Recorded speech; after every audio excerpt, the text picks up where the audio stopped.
come to London with me for a very exciting event with Spotify. First of all, I did actually do a half day at work before heading over to the train station and getting on my train. The book that I was reading on the train was Anathema by Kerry Lake, which I was really, really enjoying. It's perfect for this time of year. Very dark, gothic, atmospheric. Love it. So the event that I was going to was called an Austen Affair, where we were stepping into the world of Jane Austen and celebrating the enduring power of stories. And on the train journey here, I was just so grateful and feeling so excited. So I finally arrived in London, had a bit of sushi whilst I was waiting to meet up with Mads.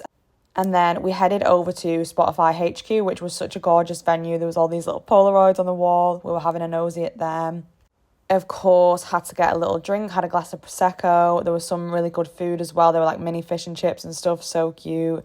And then we were just having a look around, taking some pictures, chatting with the other people that were at the event. It was so nice. I love meeting new people. It was just so much fun. Everyone's chair had this card on it with a question, and I thought that was such a good talking point. My question was, has a story ever changed the way you see yourself or the world around you? And I said The Nightingale by Kristen Hanna. Then it was time for the event to start, so we all took our seats, and first of all, we had a live reading, so I'll play some of that now. It is as often applied to feelings which arise from a half-hour's acquaintance as to a real, strong attachment. Pray, how violent was this love?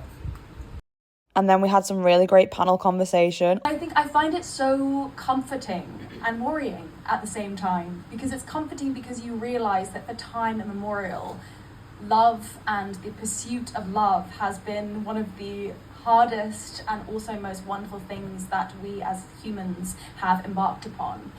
Then we had a little break and, filmed some content, had a chat with people. And whilst there was a break as well, the audiobook of Pride and Prejudice was playing and it sounded incredible. So definitely give that a listen. And then it was time for some open mic conversation. Usually met with either a laugh that says that's iconic or just straight up concern. It was honestly such a beautiful and thought-provoking evening. I had such an amazing time. I'm so honoured to have been invited. So thank you so much to Spotify for having me. It was a wonderful evening. And I love you, Spotify, and I love your audiobooks.